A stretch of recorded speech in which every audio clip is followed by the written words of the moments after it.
नमस्कार साथियों। भारत के संविधान में पहला टॉपिक भारत का संवैधानिक विकास। ये जितने भी क्वेश्चन दिए हुए हैं ये अमृत के समान है। कोई भी प्रतियोगी परीक्षा, कोई भी प्रतियोगिता परीक्षा में इसमें से एक ना एक क्वेश्चन आना ही आना है। तो उसमें उसके तहत मैं पहला क्वेश्चन शुरू करता हूँ कि सर्वोच्च न्यायालय की स्थापना के समय उसका मुख्यालय कहाँ था। तो सीधा सीधा आंसर है कलकत्ता में था। अब कोई पूछेगा कि सर्वोच्च न्यायालय की स्थापना किस एक्ट के तहत की गई, तो आप कहेंगे रेगुलेटिंग एक्ट 1773 के द्वारा 1774 में सर्वोच्च न्यायालय की स्थापना की गई। अब हम पॉइंट पढ़ते हैं और आपको बताते हैं।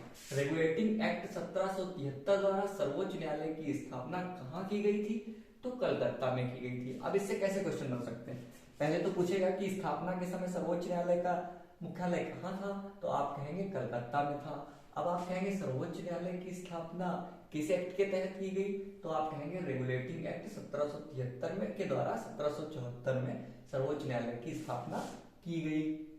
अगला, भारतीयों को भारत के प्रशासन में भाग लेने की शक्ति। ये देखिए, भारतीयों को भारत के प्रशासन में भाग लेने का अधिकार का अधिनियम, तो चार्टर एक्ट 1833। चार्टर एक्ट 1833 तो मतलब पहले जो है भारतीय उसमें भारत के प्रशासन में भाग लेने का अधिकार नहीं था, उसमें बैठ नहीं सकते थे, तो इसमें भाग लेने का अधिकार हो गया 1833 द्वारा। आप इसको याद कैसे करेंगे, चार्टर एक्ट 1833। तो जब छोटे पर हम लोग गेम खेलते थे तो उसमें दौड़ भाग होती थी, उसमें क्या बोलते थे 1, 2 और 3, और 3 पे सब लोग भाग लेते थे। 1, 2, 3 और 3 पे सब लोग भाग लेते थे, तो इसमें 3 है। तो भारतीयों को भारत के प्रशासन में भाग लेने का अधिकार का अधिनियम कौन सा है, चार्टर एक्ट 1833। तो 33 से यानी 3 से हम याद रखेंगे भाग लेना, 3 से हम लोग याद रखेंगे भाग लेना।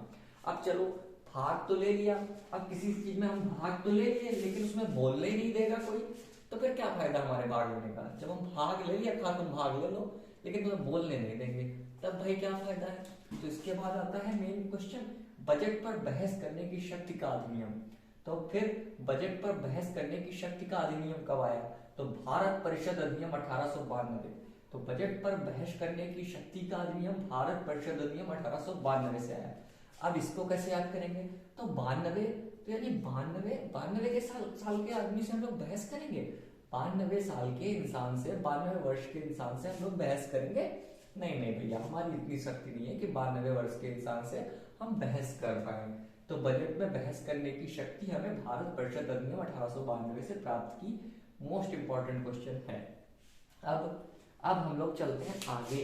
ये 3 चीजें मोस्ट इंपॉर्टेंट है। ये देखिए 1909, 1919 और 1935, ये 3, इनमें से एक ना एक क्वेश्चन किसी ना किसी एग्जाम में जरूर आता है, लगभग आता है।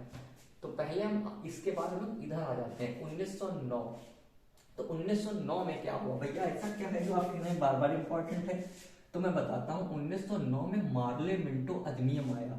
अब कहिए मार्ले मिंटो नाम क्यों रखा है, तो मार्ले मिंटो नाम इसलिए रखा है कि मार्ले जो थे, ये जो मार्ले थे ये ब्रिटेन में भारत के सचिव थे, और मिंटो कौन थे, ये भारत में वायसराय थे। तो मार्ले कौन थे, ब्रिटेन में भारत के सचिव थे, और मिंटो कौन थे, ये भारत में वायसराय थे। तो इसे कहते हैं मार्ले मिंटो अधिनियम। इसमें क्या हुआ, इसी से तो भैया सब लड़ाई करवा दी अंग्रेजों ने हम भाइयों के बीच। इसी से हिंदू मुसलमान अलग अलग चुनाव शुरू हो गए, यहीं से हिंदू मुस्लिम अलग अलग चुनाव शुरू हो गए। इसे हम सांप्रदायिकता का जनक कहते हैं। 1909 मार्ले मिंटो अधिनियम, हिंदू मुसलमान अलग अलग चुनाव, इसे हम सांप्रदायिकता का जनक कहते हैं। अब क्वेश्चन कौन आएगा कि 1909 में क्या हुआ, तो मार्ले मिंटो अधिनियम हुआ। हिंदू मुस्लिम चुनाव कब से शुरू हुआ, 1909 के मार्ले मिंटो अधिनियम से हिंदू मुस्लिम अलग अलग चुनाव शुरू हुआ। सांप्रदायिकता का जनक किस अधिनियम को कहते हैं, तो मार्ले मिंटो सुधार या मार्ले मिंटो अधिनियम को कहते हैं। तो ये भैया आपको समझ में आ गया, 1909 में मार्ले मिंटो अधिनियम आया जिससे हिंदू और मुसलमान भाइयों का अलग अलग चुनाव हो गया। अंग्रेजों ने हम लोगों के बीच फूट डाल दी। आगे 1909 याद हो गया, तो 1919, अब भैया 1919 10 साल बाद मॉन्टेग्यू चेम्सफोर्ड सुधार। अब कहो मॉन्टेग्यू चेम्सफोर्ड क्या है भैया, तो मॉन्टेग्यू कौन थे, ये ब्रिटेन में भारत के सचिव थे। कौन थे, ब्रिटेन में भारत के सचिव थे मॉन्टेग्यू। और चेम्सफोर्ड कौन थे, ये चेम्सफोर्ड थे भारत में वायसराय, भारत के अंदर ही वायसराय थे ये चेम्सफोर्ड। इसे कहते हैं मॉन्टेग्यू चेम्सफोर्ड सुधार। इसमें क्या हुआ, तो भैया केंद्र में द्विसदनीय व्यवस्था शुरू हुई, एक उच्च सदन और एक केंद्रीय विधानसभा। उच्च सदन जिसे आजकल हम लोग राज्यसभा कहते हैं, और केंद्रीय विधानसभा जिसे आजकल हम लोग लोकसभा कहते हैं। फिर से देख लीजिए, मॉन्टेग्यू चेम्सफोर्ड में केंद्र में द्विसदनीय व्यवस्था शुरू हुई, उच्च सदन और केंद्रीय विधानसभा। उच्च सदन जिसे आजकल हम लोग राज्यसभा कहते हैं, और केंद्रीय विधानसभा यानी जिसे आजकल हम लोग लोकसभा कहते हैं। तो यही जो राज्यसभा और लोकसभा आजकल है, ये हमें 1919 के मॉन्टेग्यू चेम्सफोर्ड सुधार से शुरू हुआ। इसमें केंद्र में द्विसदनीय व्यवस्था शुरू हुई, एक राज्यसभा और एक लोकसभा जान लो, जिसे पहले उच्च सदन और केंद्रीय विधानसभा के नाम से जानते थे। अब ये तो है द्विसदनीय व्यवस्था। केंद्र में द्विसदनीय व्यवस्था कब से शुरू हुई, क्वेश्चन आएगा तो कहना मॉन्टेग्यू चेम्सफोर्ड सुधार 1919 में केंद्र में द्विसदनीय व्यवस्था शुरू हुई। लेकिन नहीं, आगे भी चलना है। ये क्या है, प्रांतों में द्वैध शासन, ये अलग है। केंद्र में द्विसदनीय व्यवस्था ये अलग है, जिससे उच्च सदन और केंद्रीय विधानसभा की स्थापना हुई। उच्च सदन और केंद्रीय विधानसभा जिसे राज्यसभा और लोकसभा कहते हैं। ये क्या है, ये प्रांतों में द्वैध शासन। प्रांतों में द्वैध शासन जो गवर्नमेंट होता था, उसने प्रांतों में द्वैध शासन शुरू किया। एक आरक्षित विषय रखे, इसमें एक हस्तांतरित विषय रखे। आरक्षित विषय में उसने अपनी कार्यकारिणी में अंग्रेजों को रखा, जिसमें रुपए पैसे से संबंधित चीजें थी, इसके लिए वो उत्तरदायी नहीं थे। लेकिन हस्तांतरित विषय में इन्होंने भारतीयों को रखा, इसमें ना रुपया ना पैसा, केवल शिक्षा थी और स्वास्थ्य था, और इसके लिए भारतीय उत्तरदायी भी। ये भैया कैसा चीज। तो अंग्रेजों ने प्रांतों में द्वैध शासन शुरू किया। क्या शुरू किया, द्वैध शासन शुरू किया। इसके तहत दो विषय थे, एक आरक्षित विषय, एक हस्तांतरित विषय। ठीक है भैया, कोई बात नहीं। लेकिन आरक्षित विषय में गवर्नर ने अपने ही लोगों को रखा, और उसमें रुपए पैसे से संबंधित चीजें थी, और उसके लिए भैया वो उत्तरदायी भी नहीं थी। और हस्तांतरित विषय में केवल भारतीयों को रखा, उसमें शिक्षा स्वास्थ्य चीजें थी, और इसके लिए भारतीय उत्तरदायी भी थे।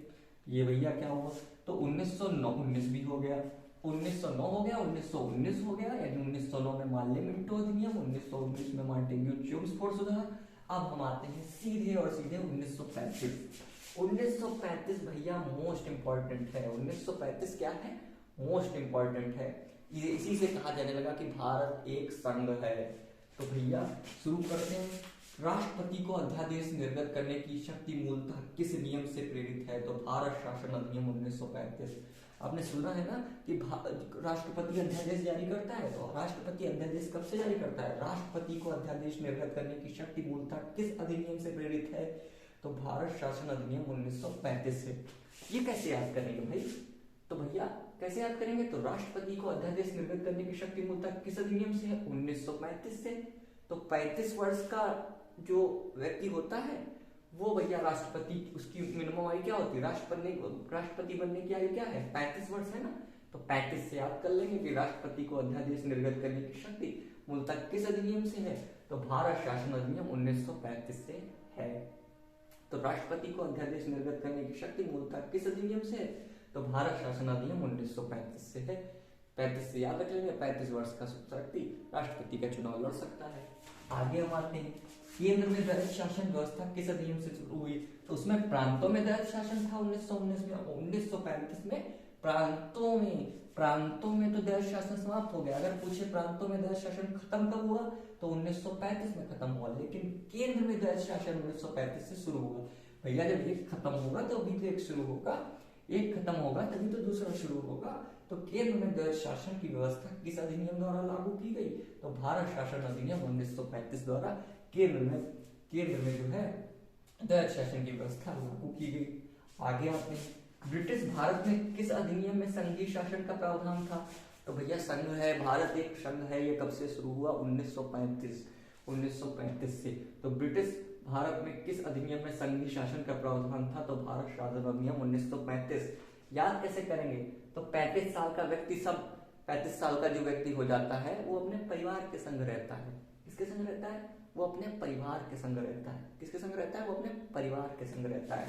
तो संघ से याद रखेंगे कि ब्रिटिश भारत में किस अधिनियम में संघीय शासन का प्रावधान था, तो भारत शासन अधिनियम 1935। ये भी हो गया। अगला आता है, अखिल भारतीय संघ स्थापित करने का प्रावधान, तो भारत शासन अधिनियम 1935। ये भी 1935 है। तो अखिल भारतीय संघ स्थापित करने का प्रावधान कब था, तो भारत शासन अधिनियम 1935। तो 35 वर्ष का आदमी अपने परिवार के संग रहना ज्यादा पसंद करता है, तो 1935।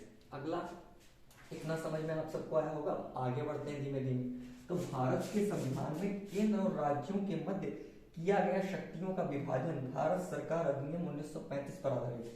1935 के द्वारा ही केंद्र और राज्य के मध्य किया गया शक्तियों का विभाजन। तो शक्तियों का विभाजन 1935 से आया। फिर से देख लेते हैं, भारत के संविधान में केंद्र और राज्य के मध्य किया गया शक्तियों का विभाजन भारत सरकार अधिनियम 1935 पे आधारित है।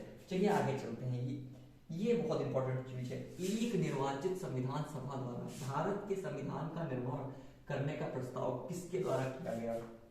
तो भैया एक निर्वाचित संविधान सभा द्वारा, एक निर्वाचित संविधान सभा थी, उसके द्वारा भारत के संविधान का निर्माण करने का प्रस्ताव, भारत के संविधान का निर्माण करना है, इसका प्रस्ताव किसके द्वारा किया गया? क्रिप्स मिशन द्वारा। क्रिप्स मिशन द्वारा, क्रिप्स मिशन द्वारा, किसके द्वारा? क्रिप्स मिशन द्वारा। तो कैसे याद कर लेंगे? मम्मी हमें चिप्स खाना है बना दीजिए, मम्मी हमें चिप्स खाना है बना दीजिए। चिप्स खाना है तो यानी क्रिप्स, बना दीजिए मतलब संविधान का निर्माण करना है, बना दीजिए मतलब निर्माण करना। तो एक निर्वाचित संविधान सभा द्वारा भारत के संविधान का निर्माण करने का प्रस्ताव किसके द्वारा किया गया? क्रिप्स मिशन द्वारा। आगे आ जाते हैं, भारतीय संविधान सभा का गठन किसके अंतर्गत किया गया? Cabinet mission. तो सभा मतलब कैबिनेट होती है ना, कैबिनेट में सभा में मतलब कैबिनेट मंत्री लोग सभा में बैठते हैं।